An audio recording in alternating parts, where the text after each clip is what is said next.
আশা করে আজকে এই সমাবেশে যারা সমবেত হয়েছে, প্রথমে আপনাদের সকলকে পার্টি রাজ্য কমিটির তরফ থেকে সংগ্রামী অভিনন্দন জানাচ্ছি। বন্ধুগণ, আগামী কাল 10:30 থেকে আমাদের পার্টির ত্রিপুরা রাজ্য কমিটির 23তম রাজ্য সম্মেলন শুরু হবে, মূল সম্মেলনের কাজ শুরু হবে। এই উপলক্ষে আজকে জমায়েত, এই জমায়েতে যাতে আপমন জনসাধারণ যারা নানাভাবে বঞ্চিত অথবা নির্যাতিত হয়েছেন, যারা এই রাজ্যের গণতন্ত্র পুনরুদ্ধারের জন্য যারা ভাবছেন, তারা যাতে এই সমাবেশে যোগদান না করতে পারে, তার জন্য শাসক দল অথবা বিজেপি দল নানা কায়দায় জনগণের উপর ভীতি সন্ত্রাস চালিয়ে যাওয়ার তারা চেষ্টা করেছিল।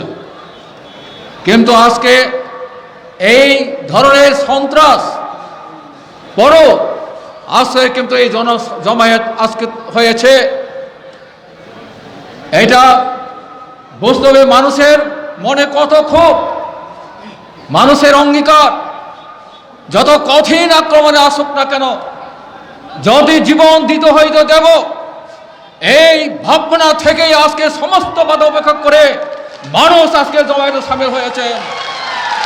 বন্ধুগণ, কমিউনিস্ট পার্টি কখনো মৃত্যু নেই।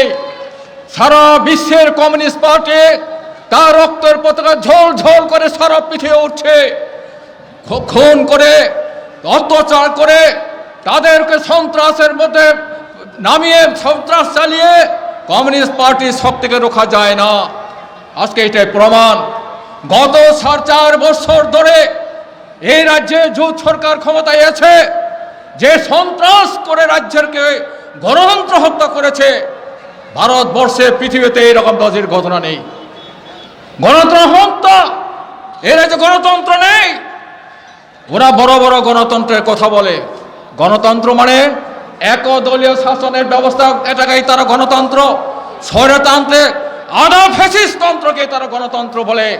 এই গণতন্ত্র গত 4.5 বছর ধরে চালিয়ে যাওয়ার 3.5 বছর তারা চালিয়ে যাওয়ার চেষ্টা করছে। কিন্তু আমাদের কি হবে? এই রাজ্যের মানুষকে মুখ বন্ধ করা গেছে, মানুষের মুখ বন্ধ করা যায়নি, বরঞ্চ ওদের পায়ের নিচের মাটি ধীরে ধীরে সরে যাচ্ছে। এই তাদের এই গণতন্ত্রের মধ্যে, এদের গণতন্ত্রে শুধু বামপন্থীর উপরে আক্রমণ হচ্ছে এমন নয়, সমস্ত সাধারণ মানুষের আক্রান্ত হচ্ছে। এমনকি বিজেপি সমর্থক যারা দল ছেড়েছে তারাও রক্ষা পায়নি। কালকে আমরা শুনলাম ওই কংগ্রেস বিজেপি ছেড়ে দল ছেড়ে সুদীপ রায় ভ্রমণ বাবুরা চলে কংগ্রেসে যোগদান করেছেন। তারা একটা সভাতে গিয়েছিলেন, হয়তো সেখানেও তারা আক্রান্ত হয়েছেন। এইরকম তারা ত্রিপুরায় করেছে। ওই জায়গায় ওরা জানে না গণতন্ত্রকে আটকানো যায় না। ওরা মূর্খে স্বর্গে বাস করছেন, ওরা মূর্খে স্বর্গে বাস করছেন। এই নাহলে এটা হয় না। হিটলারও একদিন বলেছিল, হেল হিটলার, হিটলারের পতন হবে না, হিটলারের সূর্য কোনদিন অস্ত যাবে না। যে অহংকার, যে দাম্ভিকের ছড়ে বলবার চেষ্টা, সেই হিটলারকে শেষ পর্যন্ত নিজেই আত্মহত্যা করে তাকে মরতে হয়েছিল। এইভাবে রাজ্যের এই কংগ্রেসের দল, এই জোটের দল, যারা জনগণের কাজ না করে জনগণের তাদের উপর অত্যাচার আক্রমণ করছে, এই দলও একদিন এভাবে চলে যেতে হবে। এ ধরনের নিস্তার পাবে না। এই জায়গায় কি হবে? এই জায়গায় ভোটের সময় কত কথা বলেছিল, কোনটা করলো? একটা কাজও তো করেনি। না বেকারের চাকরি হলো, গ্রামের মানুষের কাজ হলো, না উন্নয়ন পরিকল্পনা হলো। যাই করছে গত বামফ্রন্ট আমলে যে কিছু কাজ হয়েছিল, তারে নতুন অট্টালিকা, নতুন বাড়ি উদ্বোধন করছে ওরা।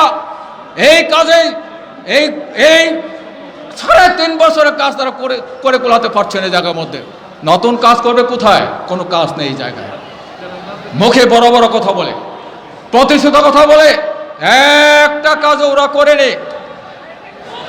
ঢাকার নামে যায় কাজ হয়েছে, কাজ করেনি জায়গায়। এরা কাজ করতে পারবে না।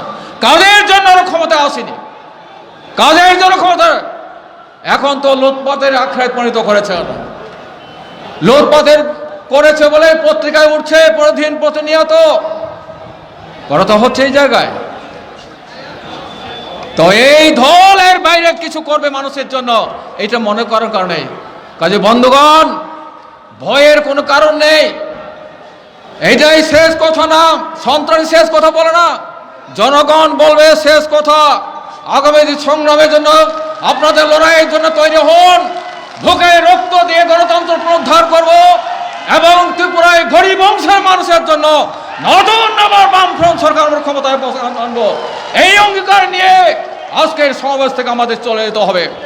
তাকুরক বুখরক তিনি জনসভা বড় ফাইমিয়ার, যাতে ফাইমিয়ানে বাগায় নানা রকম বাধা জায়গা, কিন্তু তাও বড় ফাইকে জায়গায় তাম লক্ষ্যে তাবো ওই মাথা আইপিএফতে ভোটের সময় বিজেপি আইপিএফ আতাত খায়। এখন উপজাতির নিয়ে বাগায় কত কাহাম কাম কক্রায় সারকা, কোনো কাম দেখায় ফুনু মাখা, কোনো কাম ফাম খায় ফুনু মাইয়া না ত্রিপুরালেন না উপজাতির বেকার যুবকের কাম অথবা উপজাতি এলাকা সামগ্রিক ব্যবস্থা কোনো কাম ফুনু খাইমানি করে।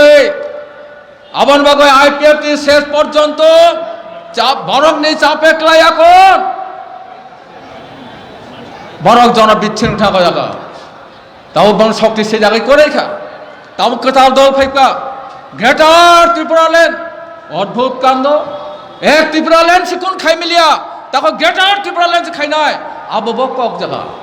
আর তামসাকা বামফ্রন্ট নাকি কোন উপজাতির ভাই কোন রকম কাম খাইয়া। আরে ভাই, বামফ্রন্ট আমার উপজাতি কক বরক রাজ্য ভাষায় স্বীকৃত মানো অসেখানে বাবা উপজাতি স্কুলের ব্যবস্থা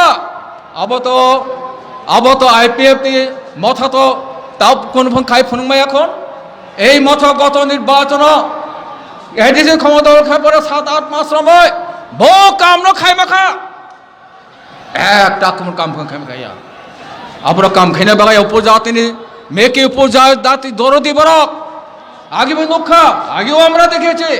এই সমস্ত মেয়েকে উপজাতি দরদ দল ওই একই কায়দায় আগেও যা করেছে, এখনো নতুন করে আগের কায়দায় আবার উপজাতি বিভ্রান্ত করার কাজ করছে। এমন বাইরে কিচ্ছু খাম কারো যাবে। প্রকৃত উপজাতি রাজধানীর সমস্ত অংশ বরফ গায় কসাং কসা সময় তংলায়নি বাগৈ বরক এবং দল খেমে যাব বরক উপজাতির সর্বনাশ খেনে বাগা জায়গা। তাও হয়তো কংগ্রেস ও বিজেপি যাও ক্ষমতা তিসাই না বাগৈ এই বরক এই সমস্ত দল তৈরি হব। কিন্তু ত্রিপুরা ইতিহাস তামসা বামফ্রন্ট ফাইয়াঙ্কায় উপজাতিনি কক বরক রাজ্যবা স্বীকৃত মানে দায় নাম অথবা ডিস্ট্রিক্ট কাউন্সিল দেব ক্ষমতা নিবাগয় চুং তো অকং খাওয়া সংবিধান পরিবর্তন খায়। এখন 125তম সংবিধান সংশোধন খানের কক রবেন পার্লামেন্টের বিল ও বিল তাবো পর্যন্ত আবন পাস খাইবে। এখন তাও পর্যন্ত মানে বিজেপি খাই নেই যাবো উপজাতির নিয়ে এডিসি তেব ক্ষমতা মানথক বিজেপি নাইয়া। আর আগেও চুংতাম মাখা ত্রিপুরা রাজ্য এডিসি তাংথন আবন রাগয় কংগ্রেস তরফ হয়ে থাকা না ত্রিপুরা রাজ্য এডিসি গঠন খাই মাংলা। এই দুইটা গঠনের চুং লুক্ষা জায়গা আগে কংগ্রেস আমল লুক্ষা তাও বিজেপি না বলবে একই কায়দায় উপজাতির যাতে শাক বাইথাম যাতে বাসায় মেয়ে মানে বাগয় বরক নানা কায়দায় এই সমস্ত গতরা বরক তাবো খাই দেখা। যাই হোক তারপর বুখরক এই জনসভা তাব বক্তারও তঙ্গা খুব বেশি কক সালান নেয়া যিনি পলিটব্যুরোনি 3জন সদস্য তঙ্গ এবং সাধারণ সম্পাদক তঙ্গ পার্টিনি কমরেড শ্রীরাম ইচুরি, কমরেড প্রকাশ করা, কমরেড মানিক সরকার বিরোধী দল নেতা বিধানসভা নি বরক তঙ্গ রাজ্যনি সম্পাদক পার্টি সম্পাদক বব তঙ্গ সালাইন বিসিং। কাজে ওনারা বলবেন আরো অনেক কথাগুলো। কাজে সময় বেশি নিয়ে আমি আপনাদের সামনে আর বক্তব্য রাখতে চাইব না। আশা করে আমাদের এই সমাবেশ থেকে আমাদের গণতন্ত্রের যে সংগ্রাম তাকে আরো তীব্র আপনি গড়ে তুলবেন। এই কথাগুলো বলে আমি আমার বক্তব্য এখানে শেষ করছি। সবাইকে অভিনন্দন। ইনকলাব জিন্দাবাদ।